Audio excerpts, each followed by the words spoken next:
Hi everyone, so today I'm having another go at a YouTube video or an online tutorial that you can follow. So if you just want to play this video and pause along when you need to keep up with what I'm doing. But today you are going to create one of these font kaleidoscopes. So you might not realise at the minute that there is font in, but actually my kaleidoscope all the way around says Mrs. Price. So,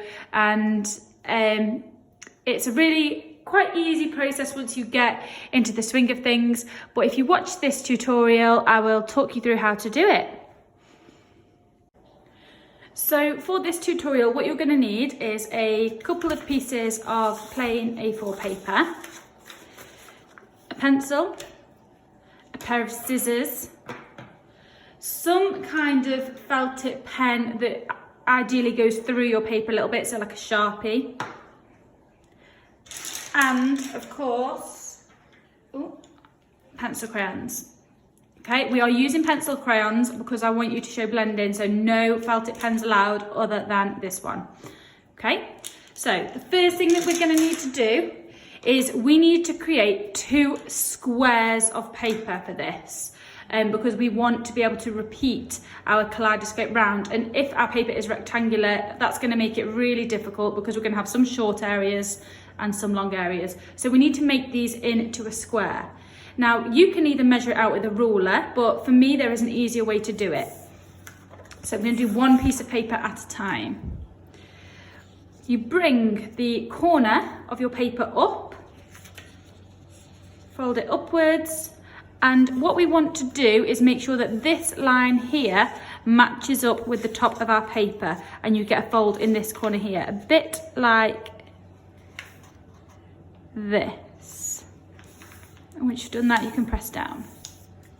Okay, and then you can see here we've got this triangle shape all the way up to the top of our paper. Underneath is the same triangle shape, so we're just going to trim this bit off, and that is going to make your square. So you can either use your ruler and draw a pencil line, which is what I'm going to do, or you can just trim along the edge if you think that you know you can do it neatly.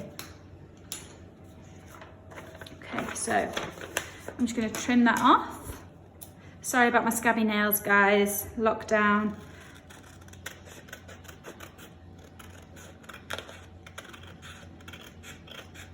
Promise you all, as soon as I'm allowed, I will have nice fingers again. Okay, so hopefully that's not too wonky.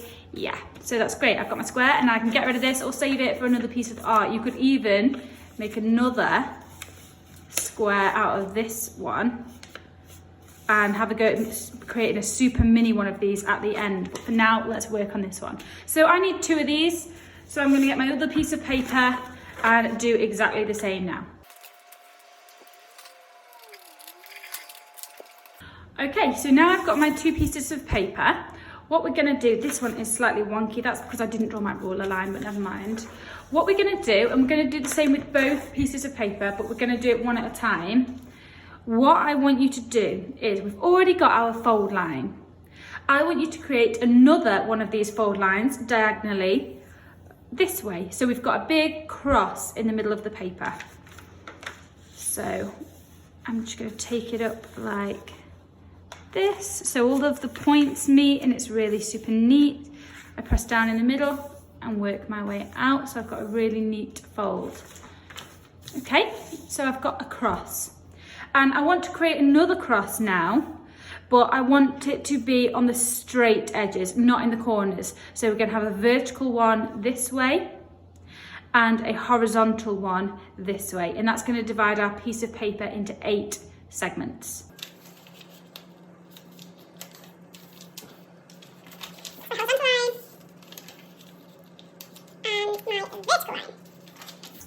Okay, and I want you to do the exact same with your other piece of paper.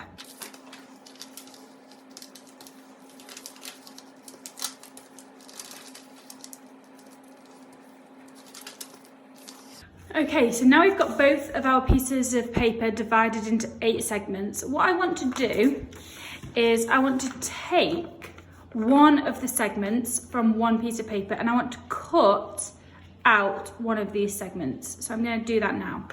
Very, very neatly. Across the folds.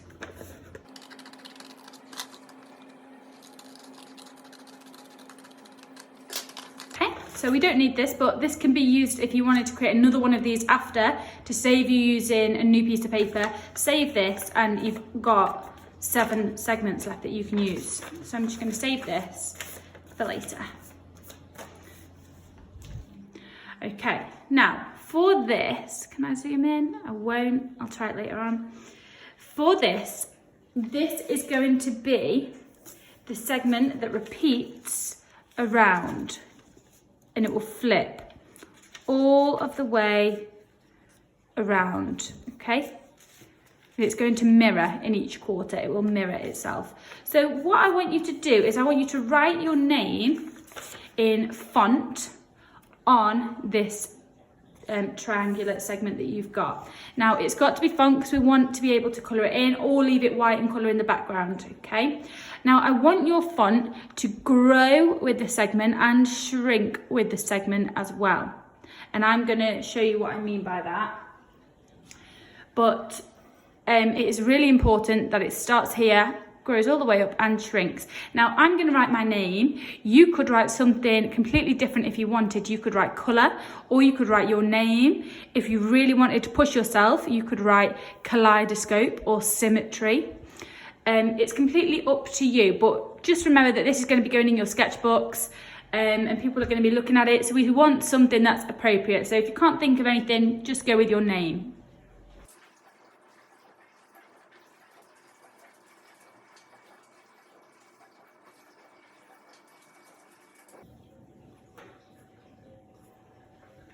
So you can see what I've done first is I've very lightly, I don't know if you can see, just about, I've really lightly sketched on where my letters are going to go, so I know that it's going to fit. And I'm going to go around them now and go over them in a font style so that I can colour the background in, or the font at a later stage.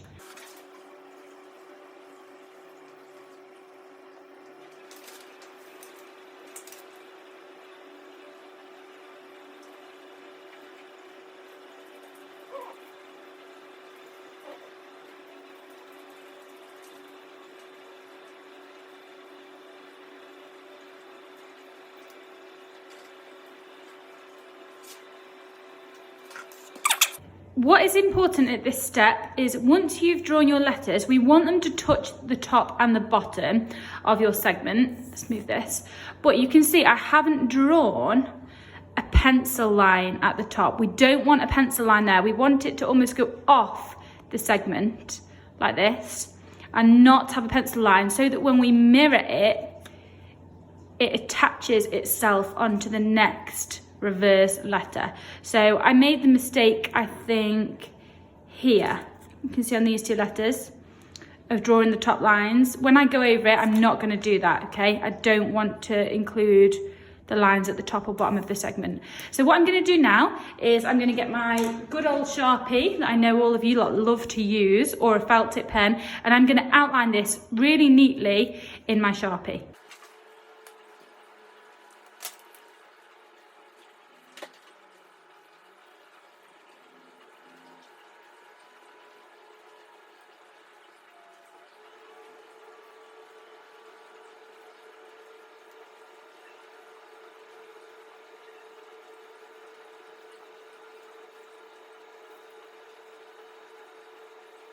So you can see I've outlined that. I changed my Sharpie because this was really thick and I knew that it would make all of my lines go blurry. I don't know if you can see just here. It was far too thick.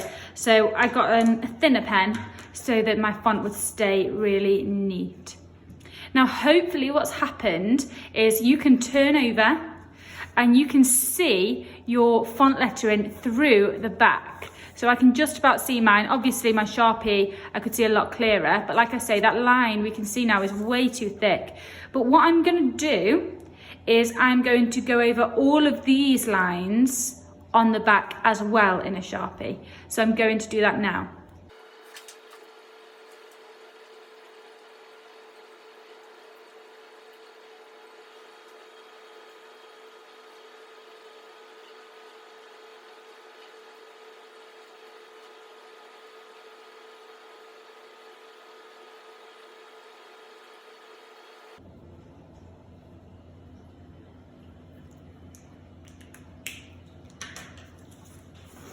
Okay, so now you can see that I've gone over my font on both sides. I've got the reverse and I've got my original font there.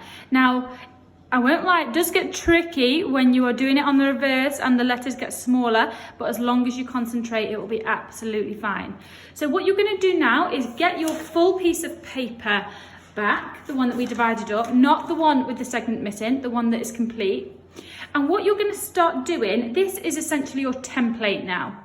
And hopefully, I might struggle because I'm on a black table, but hopefully you should be able to see this through your paper. So I'll show you what I mean. I'm going to start with the original way. I'm going to find where that would go. And what's going to happen is this is going to repeat the whole way round until you make a kaleidoscope.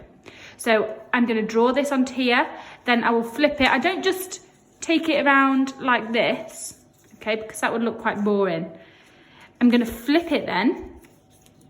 I'm going to try to flip it then and have it like this here, so it's a mirror. And then we're going to do that the whole way around. I'll flip it again and it's back to its original way. I'll flip it again here so that it mirrors, okay? And I'm going to do that the whole way round, but obviously I'm going to have to draw this on. So if I start here, I'm going to place this behind really neatly so that it lines up and I can just about see it, and I'm going to draw that in now. Okay, so the video might not show it up, guys, but you can you see? You can just about see it. So I'm going to trace over that now. Oh, also important to mention, guys, we're doing this in pencil, not pen.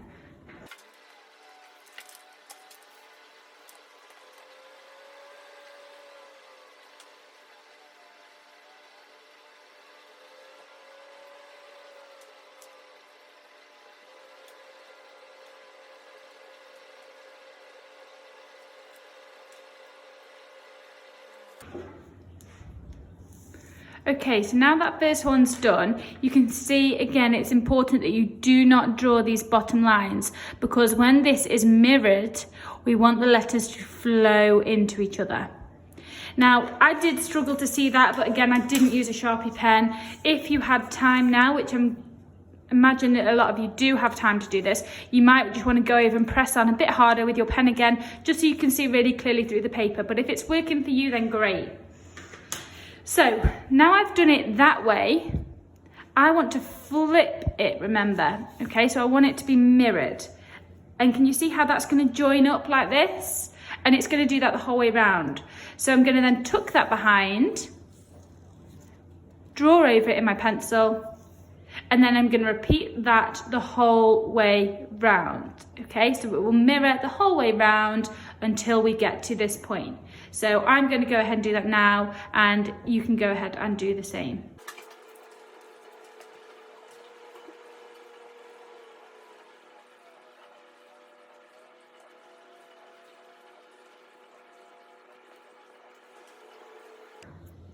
So for this bit here, guys, where my letters meet, I'm just going to make sure that I'm join them up so it looks really seamless. So if I show you with my P,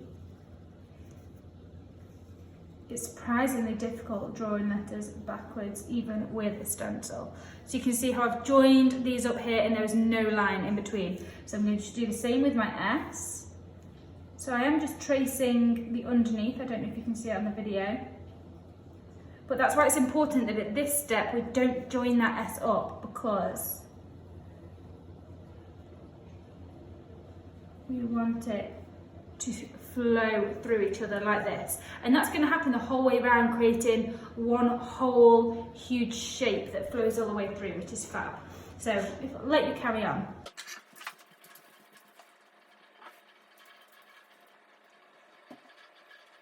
Okay, so for this last segment that I'm doing, what I'm making sure is sometimes they don't quite line up properly, both letters.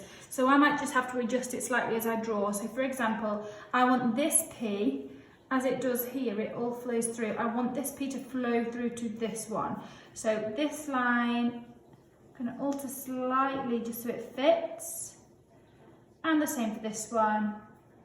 and then I'll just connect that up like that. And I'm going to do the same on all these letters now, and then I'll be done with my drawing part.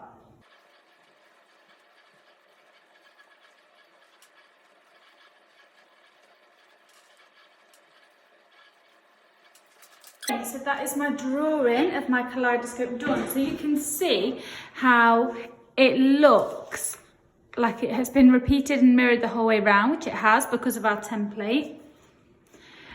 And when it's coloured in, it's going to be hard to tell that that's actually letters because some of them are back to front and they are reversed. It is going to be hard to tell that they're letters, especially this middle bit. This just looks like a shape. It doesn't look like I've written Mrs. So all that's left to do now is obviously colour it in. Now I'll let you have a guess at what colour you think I would like to colour it in, but I'm going to break my own rules today and I'm going to ban my pink. I might not ban it, maybe I'll just use it in a little section, but I'm going to decide what colours I'm going to colour in with and whether I colour in the letters or the background or both. Now, if you wanted to make this harder for yourself and you really wanted it to look amazing, you could outline all of your letters in a pen, but I'm hoping to make mine stand out with pencil crayon so that that's going to save me a little bit of time. So I'm just going to colour in the first section that I started with, the one segment. And I want to think, how is this going to look the whole way around? Do I want it to start with one colour and creep into another colour on the way out? Do I want to put patterns in the background? Do I want to use the whole colour wheel? Do I want to use harmonious colours or cold colours? So I'm going to think about what colours I'm going to use, and I'm just going to colour in one segment.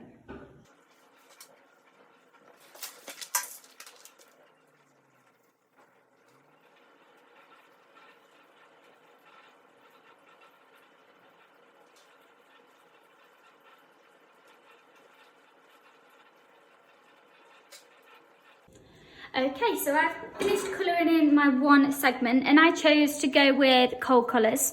And because of our mirroring process all of the way around our kaleidoscope, I decided to mirror my colours as well. So I've started off with my purple all the way into my light blue, and then I've repeated the process on the way out so that I've got a mirror of colour. Okay, now I'm going to repeat that the whole way around. Now, colouring, and it is important that you show blending because it's going to make it just look so much more interesting. So all around my letters, I've pressed on darker just to make them stand out. And I've decided that I'm going to leave my letter in white because I think that that will contrast really nicely against my cold colours. But you can colour them in if you want to. It's completely up to you, but it's really important you only colour one segment in and then you repeat the exact same all of the way around. And it is easy because I know that when I finish my R, that's where I start blending into my blue, and when I get to the middle of my P, that's when I start going into my light blue, and so on. And it does make it a lot easier. So I'm going to go away and colour the rest of this in, and I would like to see you lot do the same.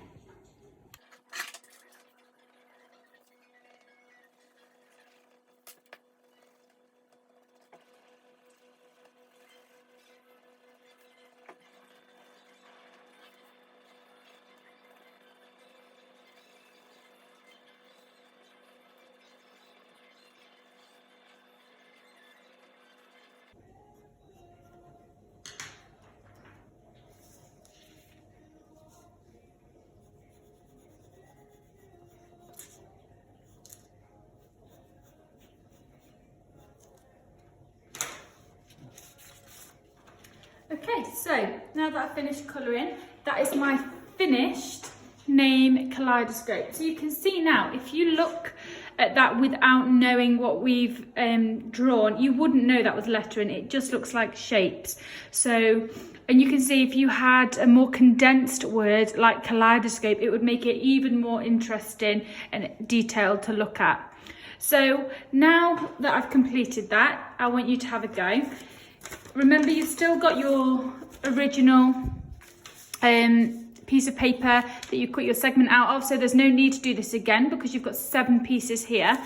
Now, I can't wait to see what you lot create and what colours you decide to use. So when you're done, if you can either tag Art with Mrs Price on the Instagram page or email some over to me. But good luck, and I hope you have some fab outcomes. See you later.